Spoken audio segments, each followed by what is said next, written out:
From the Office of Adventist Mission at the Adventist Church World Headquarters, you're watching Mission 360, where we take you around the globe to experience lives, places, and mission.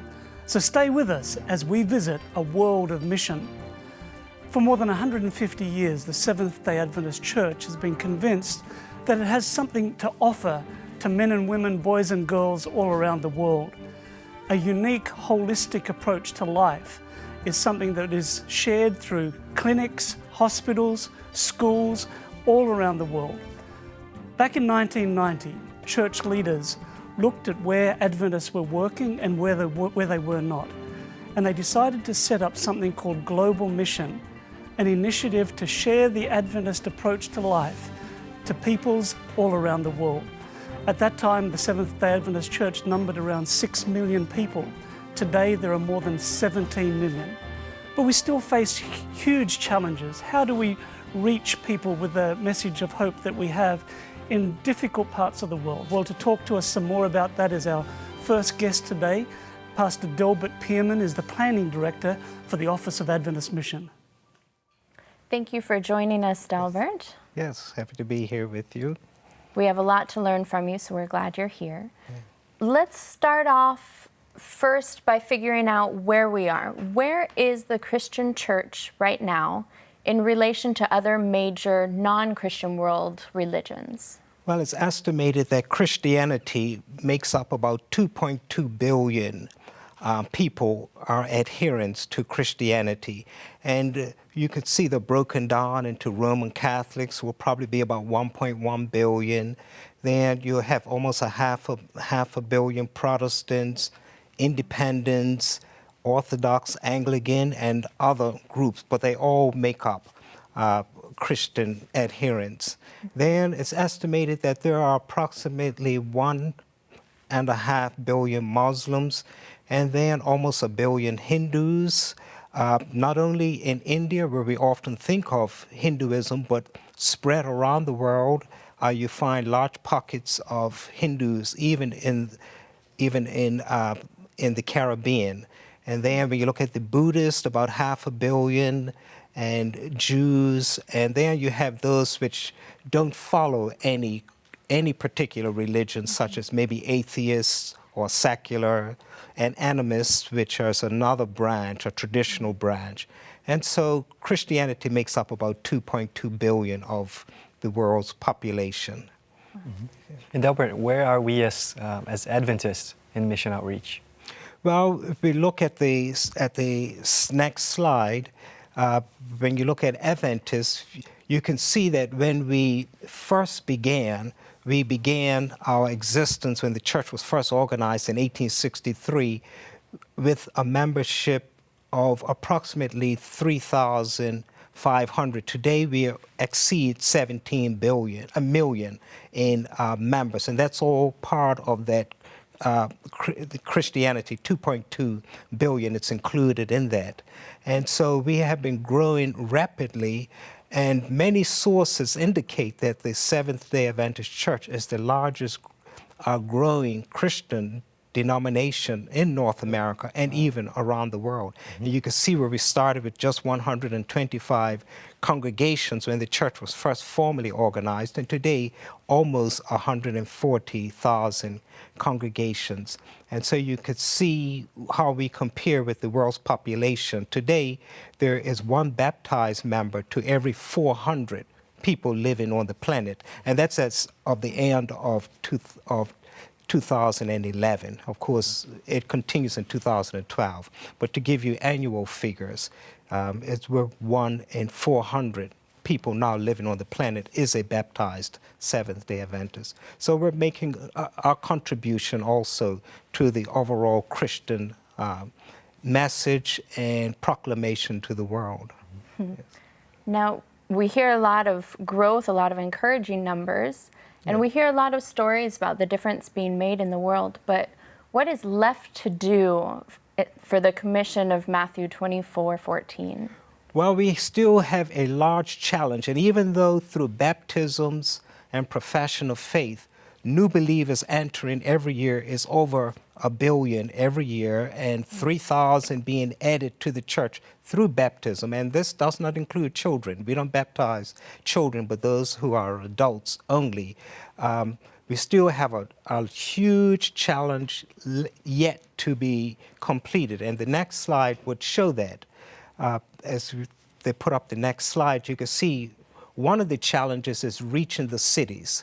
Now, today, as of the first of last year, is the first time in the history of our planet that more than 50% of the world's population reside now in cities. So one of the challenges facing the Christian church and Seventh-day Adventism in particular is reaching the masses of the cities. And you can see the metropolitan area, and these estimates are given from the Economist magazine for 2011. It's estimated that Tokyo, Japan, is the largest city with 36.7 million in that metropolitan area. And you can see Delhi, India, next with about 22 million, and as you can look down, and there are many cities, so we have a great task reaching the cities, because now they're all congregated in one area, and life in the cities are very fast, and so this will be one of the challenges. The next slide that they put up would show is just reaching the world. It's estimated by various sources, demographic sources, indicate that approximately 62 to 70 million people die every year, according to records that they can have. I'm quite sure it's much more, but according to records from countries that are reporting, approximately 62 to 70 million die every year, but they are replaced by 124 to 125 million live births. So we have a population explosion. And how do we reach these masses as the world continues to expand and grow? How do we reach these people before they leave us? And then we have a new set, twice as many entering this world. And so that is also a challenge we have still ahead of us. Also, language, linguistically, I know with the Seventh-day Adventist Church, we have a work in approximately 900 languages and dialects. That we have an oral work, and we produce materials. We produce materials in about 350 languages and dialects, but we have an oral as well as a print work in over 900. But the Wycliffe Linguistics Group, which studies languages of the world, indicate that there are approximately 6,900 different languages and dialects. So we have a great task to reach the people in their own language, to hear the gospel in their own language. Deborah, this is really interesting. You brought us a lot of information. Because, as a church member, you usually think, the work is almost done. I don't even have to get involved that much. Right. But there's so much still to do. Yes. And that's one side of the story. The other side is the church is doing a whole lot. And you can see the growth that you showed us. Thank you so much for bringing all that information. You're welcome. It's Sabbath, and around the world, millions of Seventh-day Adventists will be worshipping in churches of various types today.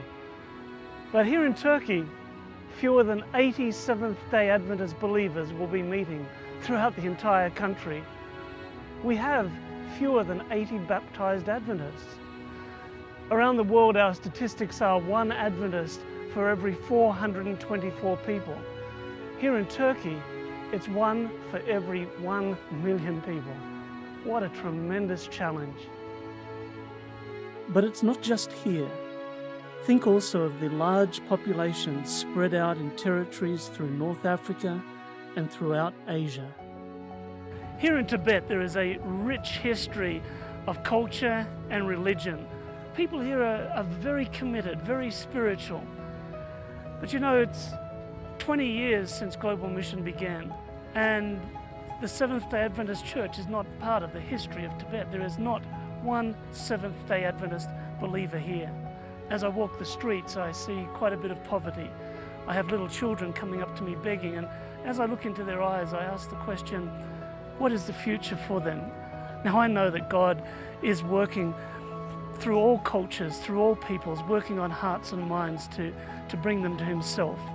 But He has called us to share His love. And as I look at Tibet, and as I look at the huge populations all through Asia, the teeming mega cities of people, most of them have never even heard the name of Jesus. And just think what a tremendous difference it would make in their lives to know that there is a God who loves them, who cares for them, and they need have no fear of the spirit world. God has a plan, and He's invited each of us to be part of that if we only will say yes. You know, I think of other territories around the world. I think of regions that are very different to here, places where Christianity was very strong at one stage, but today it is dying.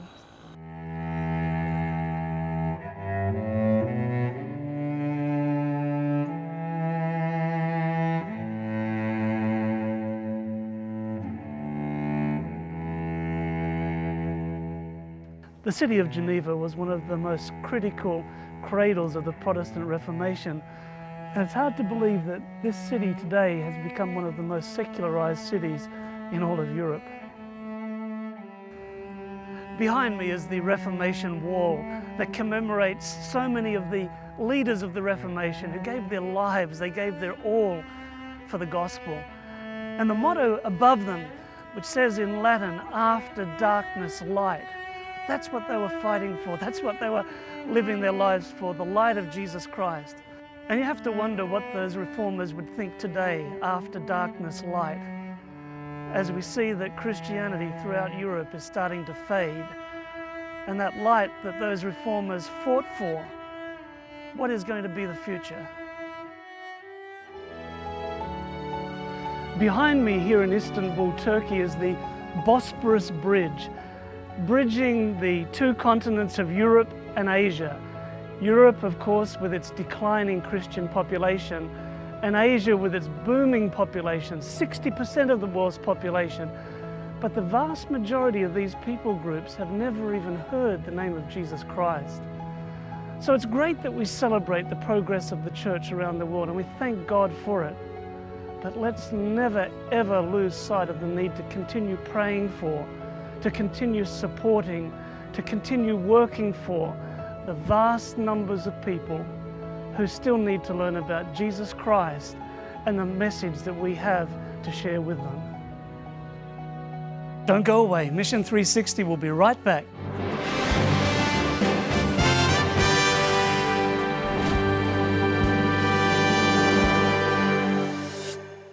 One thing held in common by most cultures is the pleasure found in sitting down to enjoy a warm bowl of soup. Nancy Kite has collected and taste-tested recipes from more than 130 countries around the world. In A Taste of Travel, you will feast on the bounty of fruits, vegetables, nuts, and grains that nourish us. If you live in North America, please call our toll-free number or visit our website and ask for your free copy of A Taste of Travel.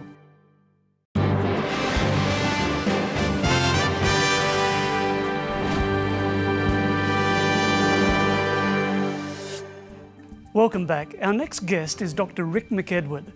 Dr. McEdward cares for the Global Mission Study Centers around the world that are looking at ways that we can better build bridges to people who come from a different faith tradition than Christians. In this interview, he will be talking about the big challenge that we are facing in urban areas around the world. Welcome, Rick. Thank you. Rick, we keep on hearing about urban ministries and the new emphasis that's being placed on that. Can you tell us more? Well, one of the most important factors, and we don't grapple with, is the world's population has shifted. And the population of the world, Yarly, has moved to cities. It's been a few years ago now, but the world's population is now more than 50% in urban areas. And so it's natural for us to talk about where are the people at? How are we going to share beautiful love of God with others? And so we want to be where the people are. So it sounds like it should be a priority with so many people involved. What is the biggest challenge of reaching these cities? A lot of people say that reaching the cities is expensive. You know, we have emphasized for years rural areas and starting new congregations, and we shouldn't stop emphasizing that. But just because it's expensive shouldn't make us less likely to go where the heart of the city, you know, where it feels expensive. But I don't really think that cost is the biggest issue. In reality, in the cities, there are so many people who just have a distance from religion. Matters of belief or unbelief are heightened in city, and people are isolated. So how do we break the barriers that have built up over time? You know, crowded, it's busy, there's no time, there's all the traffic and the rush and the press. How do we get beyond that to really sharing the message of hope when people have to be somewhere right now? Right. And sometimes it's not even that they're not interested in the message, but it's that they don't have time for it. Yeah. And how do we solve that challenge in the cities? You know, the time factor is an issue. I think the most recent Pew research said that there is a bigger challenge, and that is that over the last 5 years, the percentage of those who have no religious affiliation has gone from around 15% to 20%. It's growing. That includes atheists and agnostics, yes, but it also includes a large group of people who don't have an affiliation with an organized church, an institution. And so there is a growing group there that may be even spiritually interested, but we aren't really reaching very well. Right. So there's a challenge, almost a social challenge, with people being, what I often hear is cold. Sure. There's also, you're saying, a big challenge of unbelief. Is that right? And sometimes we might interpret what the Pew Research calls the nuns as unbelief, but many of them are seeking for a deeper spiritual connection with sometimes they don't know what. But they want a deeper meaning in life, they want purpose. They're looking at what is out there that will give them a connection with people and a connection with a higher purpose. How do we then find ways of relaying beautiful message with the hope we have? And that's the question I should be asking you. How do we connect with them? You know, that's a good question, and one I think we have to struggle through. It's easy for us to use what I would call a one-size-fits-all approach, but one-size-fits-all may not fit me. And I really think that what we have to do is first of all, we have to be genuine Christians. If we can be filled so much with God's love, the service of Christ, and the expressions that are natural from Him when we're filled with Him, well, naturally it's going to be a little bit more magnetic. We ought to be contagious with our Christianity, and I would love to see more and more believers just be able to be filled with that joy of Christ. And I think that's part of the natural. I think there's other elements like isolated people. If you look at the city, how many people know their neighbors? How many people have the sense of community and being part of something? And our churches, realistically, need to have their doors open so they're not clubs, but they're places where people can connect and can reach out to the community in service in ways that maybe an agnostic may say, you know, I can do that. I can help the homeless person. I can reach out in a different way. Well, I will say that a lot of your comments to me sound very inspirational. As a person, what am I even doing? Now, my question is, what is the church doing? We hear a lot about the emphasis, but what are we in the process of doing about this? Well, you know, that's a good question. I was in a church in New York City just a few weeks ago, and one of the things they showed me was a a plaque of all the different ministries they had been part of. It actually, over the last 15 years, they'd started 11 new churches. Wow. And I thought, now this is an example of dense city ministry. They're doing things that help serve people. They're starting new congregations. Why would they do that? Because maybe the mother church wouldn't be where everybody will connect. Maybe they see a connection coming from a different angle. Maybe a slightly different tone, or reaching out to a different group in the city, a different language group, different parts. Maybe we can do that. Another part, I think a lot of individuals are beginning to catch the idea that we can show the love of God, that we can actually display it personally as part of the church. And that's why I think it's really key. It's the part that I play, in reaching people in the city or outside the city. Rick, thanks so much for your comments. It's inspired us a lot. Been a pleasure to be here. Thanks, Yarly and Angela. One of the most urbanized regions of the world is Korea. And in South Korea, there is a church with a title that I love, the Faith Church. Let's visit that church now. Most churches start with people. A small group starts meeting. As they grow, they rent a building, and eventually they get a church building. But in South Korea, there's a new church that was built before there was a congregation. A church we call the Faith Church.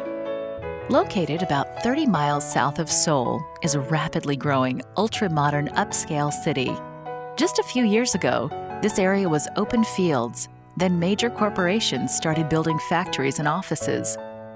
Even more compelling, this area was located where 3 growing cities converged. Adventists recognized that soon there would be workers moving into this area. Land prices would skyrocket. If they wanted to have a church here someday, they would have to move quickly or pay a high price for land. So they prayed and searched, and soon found an empty field where they could build a church someday. They applied for Hope for Big Cities funding to build a new church and outreach center. Today, there's a new church building here. All around are factories, luxury high-rise apartments, and thriving businesses. And families are moving in, families with children, and still the area is growing. Right across the street from the church is a new train station. Each day, thousands of commuters will see the church and outreach center. And the easy access to mass transit makes it easy for people to reach the church to attend meetings and outreach programs. Pastor Park Il-kyu and his wife have a tremendous challenge in this area. People are busy and isolated in their apartments, but Pastor Park has faith that with God's help, he can fill this church. As he meets with members and new believers in their homes, he knows that he is not alone. As he studies the Bible and prays with people, he knows that God is with him. A few years ago, there was no church here. Today, there is the Faith Church here waiting to be filled. Already there are some 75 members, and the church is growing thanks to the leading of the Holy Spirit and the dedicated work of Pastor Park and his members. Please pray for Pastor Park and the Faith Church. Please pray for the people of this fast-growing city that they may find hope in Jesus. Thank you for supporting the Hope for Big Cities offering, and thank you for helping make mission possible. Well, there's more coming up on Mission 360 right after this short break.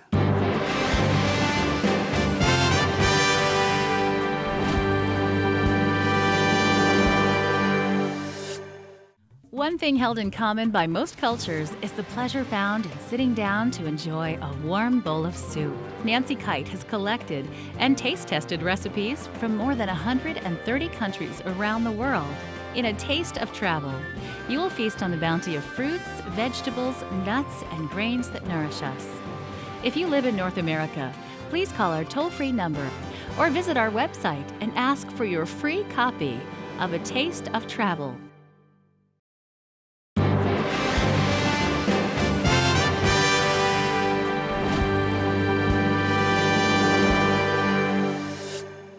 Well, thanks so much for joining us today on Mission 360. I hope you've been challenged. I hope you've enjoyed the stories. I hope you've been inspired. You know, around the world we have so many projects happening. It's exciting to see what's happening as churches are being planted, as cities are being entered, as so many lives are being touched. You know, so many people live their lives in fear. It may be of the spirit world, it may be of the unknown, and there's nothing like the hope that comes through Jesus Christ to change lives.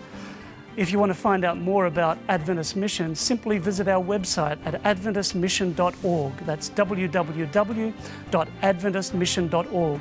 This is your one-stop place to find out all about mission, with videos, with stories, with pictures, with missionary blogs, and so much more. Thank you for your continuing support for mission through your personal involvement, through your finances, and through your prayers. Before we go, let's watch a mission video, and as we watch this, let's make it an opportunity for prayer for mission around the world. Padre nuestro, que estás en el cielo,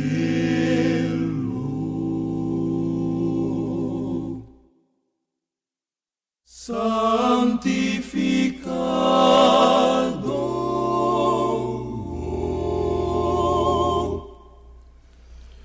tu nombre aquí.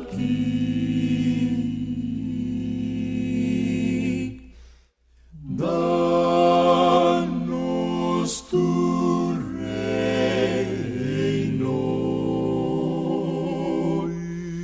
Perdona mi pecar. Seas glorificado